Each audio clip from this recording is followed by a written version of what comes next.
Hello. So I'm just going to jump into it right here because I knew I was going to. Our coffee's in. We're ready to go. We're ready. I showed my kids that I did a podcast, and I'm not entirely sure that that was a real great idea. So it turns out that I say hello just like that, the same way, and they thought it was the most funniest thing. But this is a part of having kids. Yes. They keep you real humble. Real humble. Yeah. They let you know you're not real great at some things. Okay. Which is all right. This is Justice for All's Connections with Coffee, a podcast that we do monthly here and there. We're on episode 13, I want to say. I think someone's shaking their head yes. I don't know who that is. But if not, then maybe it's 12. I don't know. Kayla Raymond is here. She is what is your title at the... Besides mom and neighbor, yeah. What is your title? We do live on Carroll Street together. I am the founder of Rosie's Boutique, but I also help operate and fundraise for our nonprofit Touch of Hope. Okay. Rosie's Boutique. Yes. We're in a Rosie's right now, but not this one. Uh-huh. So how did that come about that you founded a Rosie's Boutique in Haiti? Yes. Well, the story kind of begins when my dad took us on our first mission trip. And I, at that point, was a freshman in college. I can vividly remember studying for a midterm, my spring semester, and him calling. He had just gone on his first trip. Said, we're going to go as a family this summer. And I'm just like, that is such a bad idea.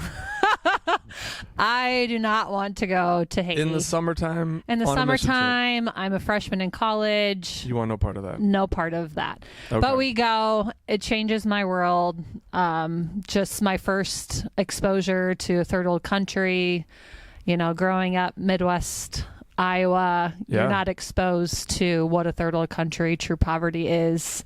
I would say that that's probably accurate. Yes. So fast forward a couple years, by the time I graduate college, I have an opportunity to move to Haiti and to do a 6-month internship job for a jewelry artisan company. Okay. And that sounds like a good idea. So you went to Haiti on a trip with this company, or what? No, it was something. It was just a connection through family friends that offered me the job.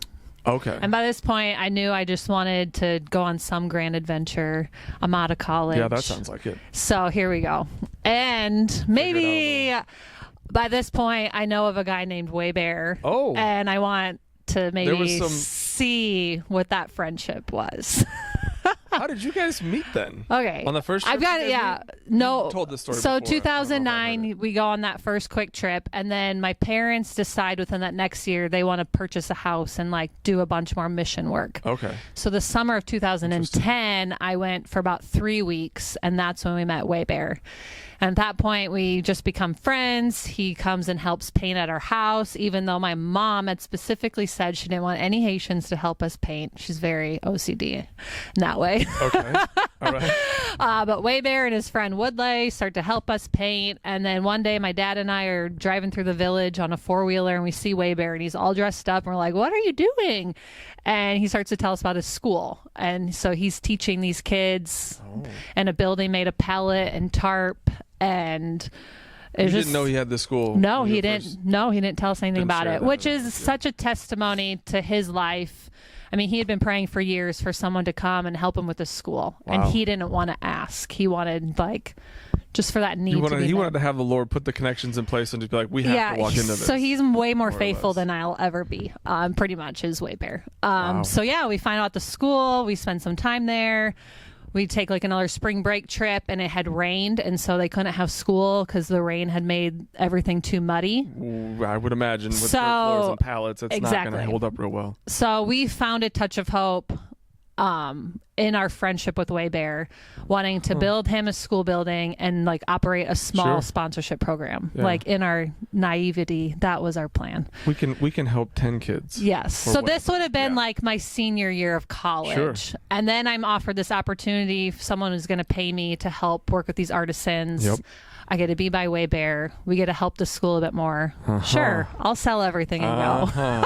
All right. So I moved to Haiti full time in 2012. The Lord quickly also places 2 boys in our care through abandonment issues, and that's my journey of adoption begins very quickly. So fast forward, another couple years, I'm realizing, okay, I'm going to like really live here and do this life. Yeah. Bear and I are planning to be married. Yeah. And I'm seeing how the importance of a job is for moms. Okay. So that's where Rosie's now comes into play. So it was through the course of a few years of being out there, and you're like, we need to be able to... And just firsthand experiences of realizing, okay, we're giving a free education and the kids are coming to school, but they're still hungry. They're coming with empty stomachs, and they're, like that whole circle piece of, yes, you can provide the safe space and the education, but when they go home, the homes are still broken. Yeah. Moms still don't have a way to feed them. So that piece of how do we connect it all, and jobs are that's a real that's a real thing that you can help someone with. Yeah. So I started getting to know all these other companies that were creating jobs, doing a lot of artisan stuff, coffee farmers, a group doing, stuff with ceramics, and I also I really didn't want to have to raise my own money. I didn't feel called to be that traditional missionary, quote unquote, who lived off support. It's like, hey, and that's come support us. I say that without like offending people, because I have offended people who have done that traditional. Sure. There's nothing wrong with it. I just didn't feel like that was how I wanted to live my life. Gotcha. I gotcha. And so I was like, I came up with this idea. If I opened up this really cool tourist shop, I knew of all these groups in the area that had mission teams. People are coming down there. People are coming down. I also discovered this place in Port-au-Prince that was selling Wells Blue Bunny ice cream, which we ironically live 45 minutes away. I know where that is. Yeah. From the, home of Wells Blue Bunny. And I make some good milkshakes, and I sell all these really great, high quality, beautiful products that are empowering Haitians. Yeah. I think I could make money for myself, provide for my family, and then also provide jobs for more moms. Yeah. So Waybear and I got married in January 2014, and I signed the lease and rented this small little house on the main highway in March of 2014. Wow. 3 months later. Yeah. Wow. So we've been at it now for a decade, which is that was crazy. 10 years ago. 10 years ago. I know. So yeah, my mom and another friend flew down for a couple weeks, and we painted and we transformed this little second story of a house into a boutique. And there was a crashed bus in our wall right outside. And it had lived there for like several years. So literally our like landmark was, we're right by the crashed bus. Don't drive past the crash. Just right stop, there. Come in there. Yep. Yeah. I have pictures of it. It's hilarious. And so that's how we just started. I was just only open on the weekends, and mission groups would pull up, with their big teams, and we'd serve some really good milkshakes, and we'd sell artisan made goods. And then a couple years later, my mom was like, I think this model would work well in Rock Rapids. We're a small town. How long has this place been open? 8 years already, too. Golly. Yeah. So we're the only coffee shop, which helps. That is. You have a market corner there. Yeah. In this town of 2,500. And I think people know all the products in the store, give back, do good. Yeah. All the great things. People know about our work. People know that there are Haitians and people who are in a tough spot help with job creation, provide some dignity to the things that you're doing and the way that you're being provided for are useful. And here, let me I think that's. And I'm also just really proud of the stuff we source. Like, even if you didn't know it created this job that's so important, people, I think our stuff is such high quality, beautiful things, they would buy it no matter what. I think that's fair. But then also knowing. I think that's fair. When you really get into the fair trade world, there's a lot of just like knick-knack, low quality stuff. Like, there's kind of a bad rep, actually. Is there? There is, if you really, like. I'm not into the. Okay, so I'm only into it as much as my wife is into it. Golly, what's the name of that? Well, place you that think even you go. Say you are going to travel somewhere for vacation, and you're on the beach, and they're selling like those souvenir trinkets. Like, that's low quality type stuff that you're just going to buy because you're on the trip, and you're going to maybe make the guy on the beach feel good. That's the way that person's making his living, apparently. Right. I Exactly. Think, right. Like, so there's that. Yes. But you're going to buy it more out of like empathy, where That's probably true. I want the products that we carry to also just be like trending, beautiful, high quality. Something that's nice that someone's you're proud gonna to put buy in it their no house. matter what. Like, oh, I love the way this looks. I want to put it in my house and showcase it, or have it a part of the whole. Yeah, I see what you're saying. So I think we're hopefully leading the way in that, compared to maybe some other fair trade type businesses. But anyways, I don't know any other fair trade type businesses. Well, Joel, I guess this have a gets lot all my of support. All resources. of my support right here. Yeah. Right here. So yeah, and then I never wanted to oversee an artisan group when I started Rosie's because of my experience working for the first group. It's just really hard to manage an artisan group. It's hard to manage people no matter what. Okay, well, yeah. So and then also, what's an artisan group, real quick? Because I'm not. I guess how I see it is a group of employees. Okay, that's kind of how I see it. Yeah. Okay. I don't want to manage people. Way better. Right? Managing people is difficult. Yeah. And I didn't want to have to do that, let alone I also didn't want to have to oversee the importing of the materials, the exporting of finished goods, which we were just talking about that before we got on. But all of that is really hard because you're living in this developing nation that's pretty corrupt. You're on an island, so everything has to be import and export no matter what. Well, I have not heard the greatest situation that's going on in Haiti. Yeah. So yeah, I mean, that's difficult. A couple years then, in 2017, some friends from Sioux Center, Iowa, come up with this idea. Why don't we hand stitch greeting cards? The one lady had actually built a home for a woman in my program. We build her a nice new home, get her girls into school, and she's coming down to Haiti, and she's like, well, what else can I do for her? Mm-hmm. And I'm like, yeah, you can bring blankets or X, Y, and Z for her house. But I'm like, at the end of the day, we just need to get Lanice a job. Yeah. Like, if we really want to see her have the sustainable future where she's on her feet, really taking care of her two daughters, she needs a source of income. And so they sat together and brainstormed, and they came up with this idea to stitch greeting cards. And Lanice is actually, this is her right here. These are her two daughters. Nice. She was the first mama that we trained. And I just so had happened to go to school for graphic design and had the skills. It's like someone figured that out for you, huh? Someone did, yes. Someone planned that. So I started honing in on just designing, and now fast forward 6 years later, we have 30 women who find full-time employment making greeting cards. That's awesome. And I'm importing and exporting, and it is the biggest headache I face. But it's as big of a headache as you thought it was going to be. But what's the other side of that? I mean, it's so cool. I get so excited in the potential of the greeting card because I mean, we were talking about this early. People are going to eventually stop buying. They only can have so many earrings, or they're going to only buy a couple handbags. But with greeting cards, it's something they're going to continually be purchasing. It's something that has use for so many occasions.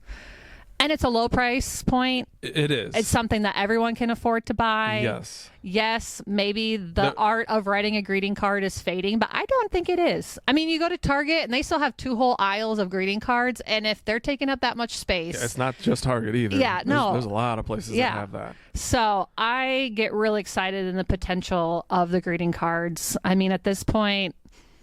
The product is there. We've got the production down. The quality remains high, which half of my team doesn't know how to read or write. So in the beginning, crazy teaching them how to follow these patterns, to follow the string colors, making sure it was taped the right way. Like we would flip, we would tape them upside down. I mean, we've overcome all those barriers now, and I think that was my purpose for being on the ground in Haiti for those few years. Because it was a lot of just sitting at a table day after day, making sure things got taped properly and all the things. Sure. But now they're good. Like now they're rock stars. So now it's time that we can grow it. If a PO were to come in tomorrow for 10,000 cards, I'd be like, yes, we can do it. Let's go. Yeah. Where, in the beginning, I couldn't have done that. That would have been overwhelming. Yeah. I think so. I love the cards. Yes, your wife is a card club member. She is a card club member, okay? And I love them because what I think is amazing. And maybe they're not all this way, but they're all blank on the inside. They are all blank on the inside. Yeah, and I love that. Yeah, but I like writing, and I like to think I'm creative. So I want to write something. I want to write something meaningful to whoever it is that I'm giving it to, and that gives the space to do that. Whereas it feels like if you go buy a 99-cent card at whatever, like or an $8 card. Or an $8 Some card. cards are really expensive. Yes, they are. And that's I'm also expensive. really proud of they're $2. They're $1.95, you know, $2. So the price point is right on. You know. Yeah, but that's the wholesale price point. Whatever. Yeah, they're affordable I cards. got you. They're very affordable, but like you get to create what you want to say to this person. Yeah. The front has it centered around thinking of you, or Whatever, Christmas or birthday or whatever it is. But like, to me, that's what I like about it is like I'll write a card out to my kids go to Inspiration Hills camp in the summer. And they want to do, April's like, you need to make sure that they get something from you. And I'm like, I can do that, right? But I love the ability to use those cards. I still see them in the room. And I'll write something out. I don't know if they read it. I assume they did. I'm sure they did. And I'm sure they kept it. I know your kids well enough. They read your card. They read it. They're like, some way. But even if they don't, I think the thing with cards is it's something that always will need to be used. Yeah. And it's not designed to be held on for necessarily until you're forever. Like, wow, these earrings were from 12 years ago. Right. I gotta let them go now. Like a card, you're gonna look at it, you're gonna take it in, you're gonna get the feeling, and it's okay if you just let it go. Yeah, exactly. There'll be more coming. There'll be more coming. Yeah. So.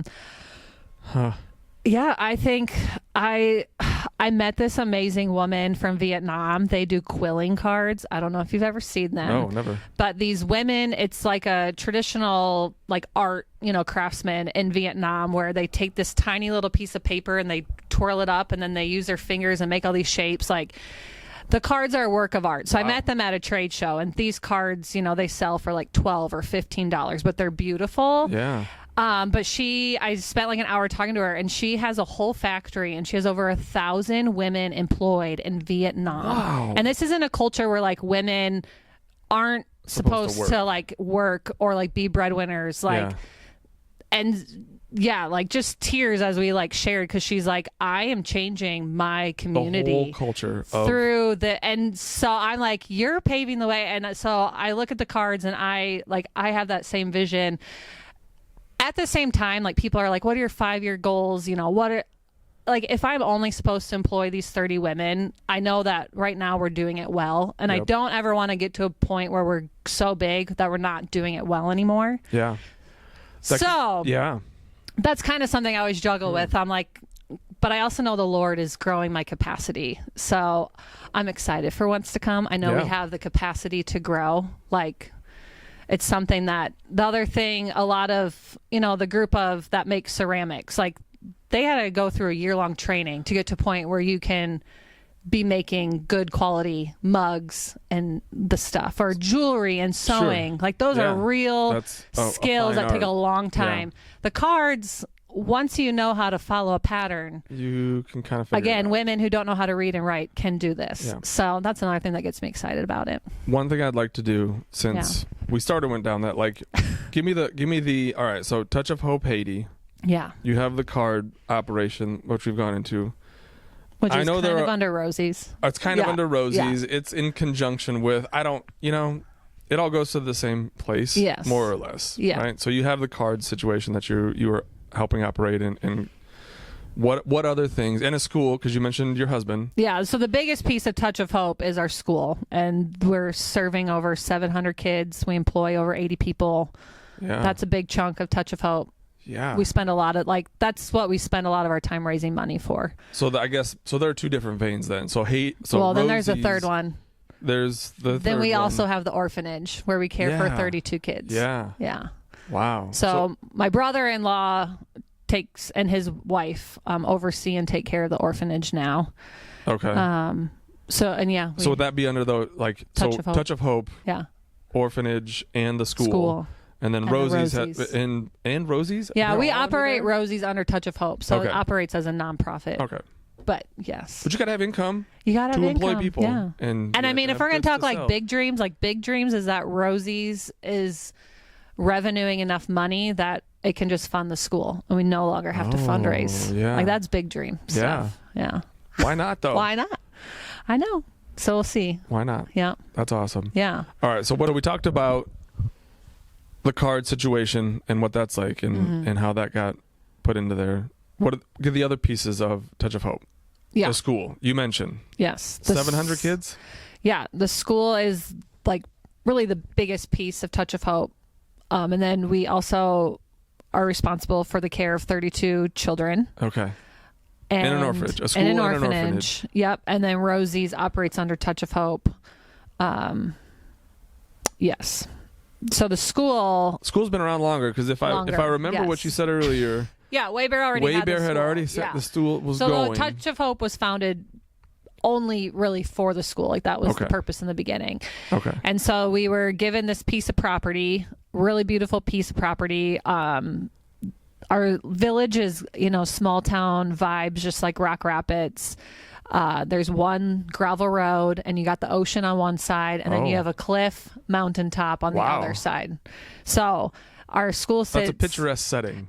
I mean, I won't complain. It sounds the views definitely beat Carroll Street, but I love Carroll Street too. I don't know. Have some really nice trees on our street. I love that it's like a canopy when I drive down there, and it's just the color, especially this time of year. Right. Anyway. So I went from like oceanfront property to Carroll Street. Yeah. But that's different. The school sits on top of this mountain, and we have kids from all the neighboring villages coming. And we were blessed. We built 8 school buildings, and we had over 1,200 kids coming to school. And then Haiti happened. And the last 2 years have been, I still don't know, I haven't found the word, but the gangs have just completely devastated Haiti. And our community. So for the longest time, a lot of the gang activity was happening in Port-au-Prince. Okay. We're 15 miles outside of Port-au-Prince. And the roads don't sound like they're the easiest to travel 15 miles on. Right. So there's some. Part of it's like insulation highways, but they just weren't going to come out to us. Like all the activity was happening. Actually, a lot of it really started on the south side of Port-au-Prince. So really more like 2 hours by the time you bend and get through the capital. Okay, sure. It's weird to say 15 miles, but it's but that's what I mean. Like when you're talking about mountains in a developing country or a third world country, I'm sure the roads are just... Yes, it's more distance than what... We're not driving down to Rock Valley real quick a minute to go do this. Exactly. No. So even Waybear, his last trip to Haiti was September of 2022. And I just... 2 years ago. 2 years ago. It was when we completed our last 2 school buildings. And I just remember the whole time he was there, I think he was there for like 3 weeks. As long as you're in Simonet, you're not in the capital, like you're safe, you're fine. Like there just was this insecurity when you went to the capital, which is insane also to say, because when I lived there, I would go into Port-au-Prince by myself all the time. Like I drove around freely. The security situation has changed that much that even like the Haitian people can't travel safely anymore. That's scary. So I think it's important to say like it was safe for me to be there for many years, and I drove myself like right? Like that was a thing. Yes. So Waybear comes home, and then October of 2022, the gangs come out by boat and they kidnap my brother-in-law. They come into the orphanage. Our orphanage is right on the ocean property. Yeah. Brother-in-law is returned 5 days later. It's all fine. It's not fine. No, but we're fine now. Nothing fine about that. I mean, thankfully he wasn't harmed or like no big damages were done. It was more or less they kidnapped him because he had a connection to someone in the U.S. Yeah, well, actually, we think they were looking for Waybear because he had literally just been in country. Because they came like guns ablazing saying, "Where's the director?" And everyone was like, "The director left.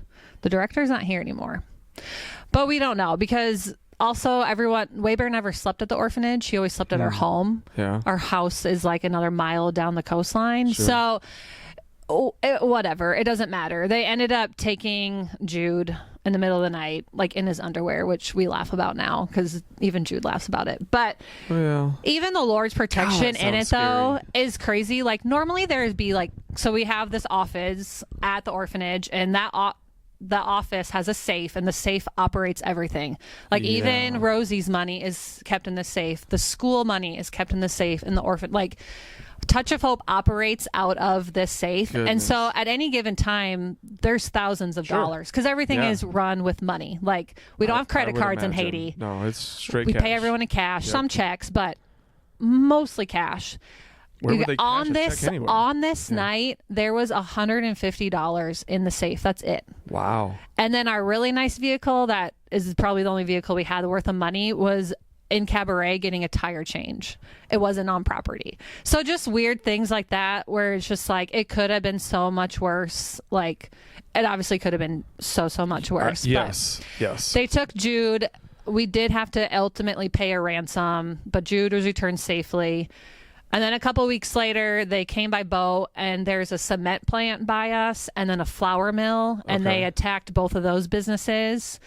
And everyone at that point fled. And so we have been living in a reality for the last 2 years where everyone is displaced. Nobody's in their homes in the traditional sense. No, out of like 4,000 people in our specific village of Simonette, we think there's about 500 people that have like stayed back. Really? So they went somewhere minimal. else. We've moved them all to the north, or they have moved and followed. So going back to the school, we're serving 700 kids out of 1,200, but that shows how many have moved with us.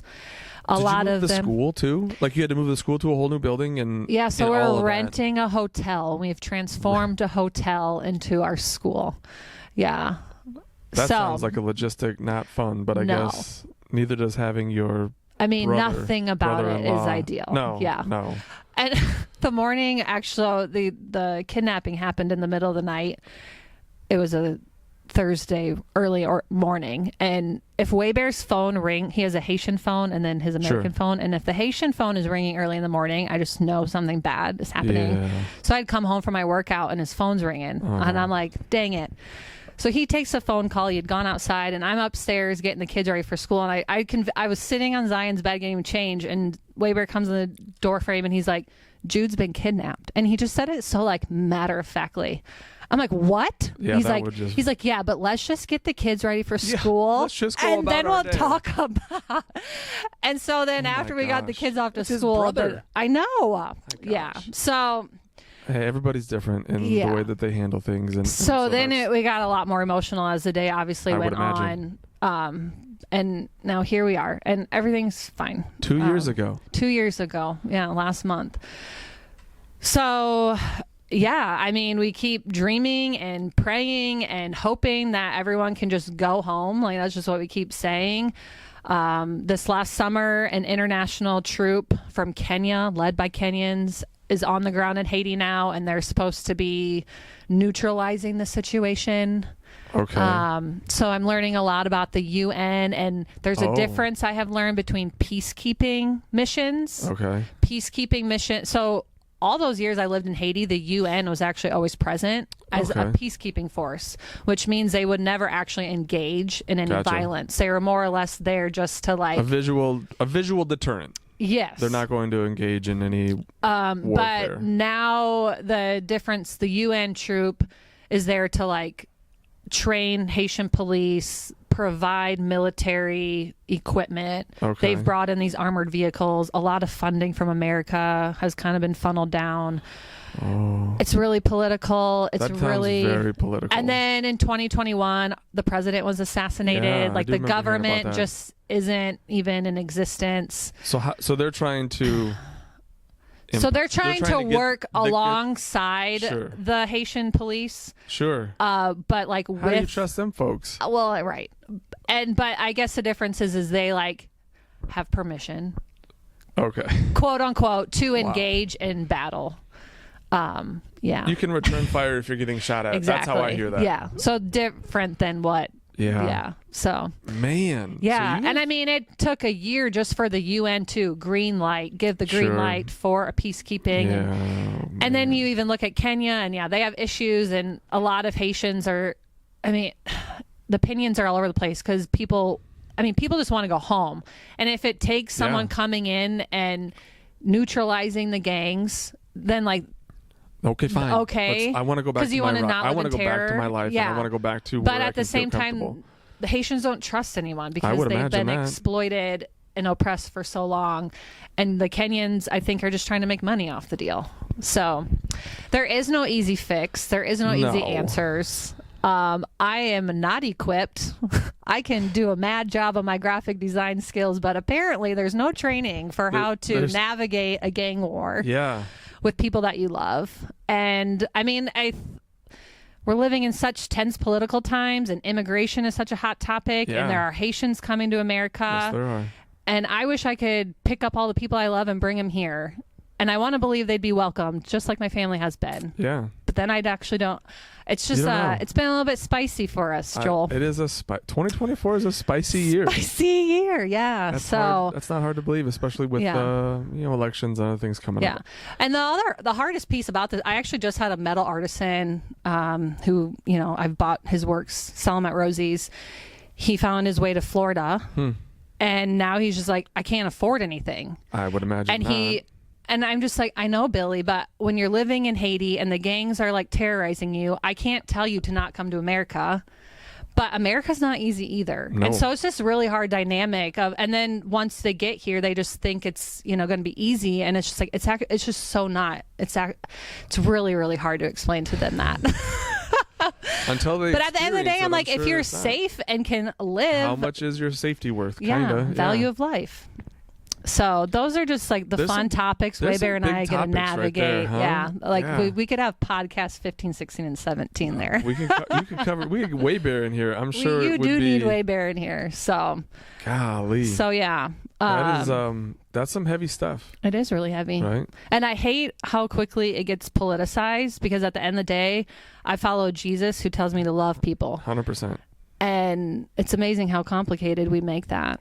I'm with you on that. April and I, we have that discussion a lot in our house of we're called to love people, and how it looks for us to love people doesn't look that way for someone else, right? And whatever you want to talk about, sides or whatever that looks like, but that's something that we definitely value it in our house. Like, hey, everybody's made in God's image. Yeah. Whatever they look like, they have value, and we just want to love them. And whatever they do with how we love them, that's up to them. And whatever someone else thinks, that's on them. Like control what you can control to a certain extent, because nothing's ever going to be perfect. No. Ever. And I think there's this temptation of you want to fix it all or like help everybody, and the reality is you can't. So kind of like going back of what can I do and doing it well. Like I just want to, whatever we are going to do, I want to do it well. Until your focus is going to be broadened a little bit, like focus on the things that you can do. You can do, yeah. Instead of saying, well, I'd love to have all of this done, so I'm not going to do anything because I'm overwhelmed with all the things that can happen. Yeah. And that happens all the time with Haiti. You say, it's the poorest country in the Western Hemisphere. 50% of the people are facing, hunger every day. How can I even make a difference? Well, sure.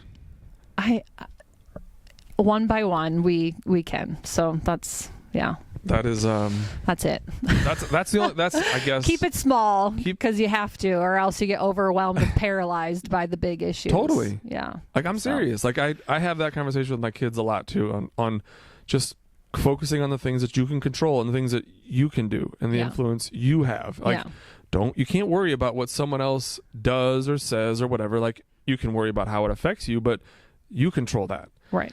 And it's kind of scary to think about. Really scary. Haiti's kind of scary to think about. I would love to go there. Oh, someday I'm bringing all of Carroll Street. We're all going. I think that'd be awesome. I guess things would need to be neutralized a little bit more until then. Yeah, we'll use that word because I don't like to think about the actual reality of what it means. what they're doing. Yeah. There's been civil wars in this country. Right. And that's, on that note, it needs to be called, Haiti is at war with itself, and the global, we don't recognize it as that. And I guess I need to even start using that word more, but they are at war. To the point where if you can't live in your own home and like go and get water without being in complete danger of being kidnapped or killed, like you're at war. Like it is a civil war. It is, yes. And it should be addressed as that. Yeah. Like, I know they always say it's a crisis or, unrest. It has gone far behind. I witnessed unrest in like 2008, our last year living there. We started to witness what is now today. Sure. No, it is, they are at war. So, yeah. Well, that is a bright note to finish on. Really bright note. I know. But that's okay. we're going to That's do real. what we can do today to make the world a better place. And what I love, yes, we're going to do, that's. And you know what? The positive note is do you that. can do that just by drinking coffee. Our coffee have a comes from coffee. Haiti. It's empowering farmers.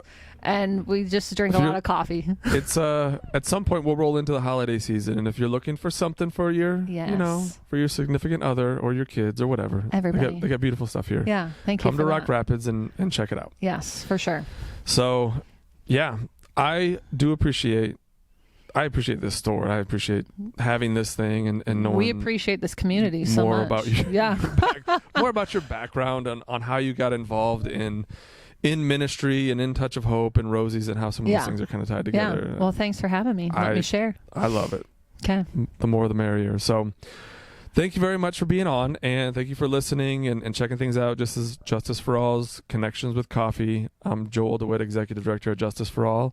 This is Kayla Raymond and Mom and all those other great activists. You're an activist? Maybe you add that we'll in call there? myself that Sure. now. Yeah. You're activist. You're someone who's empowering I'm passionate. women. Very passionate. Seriously.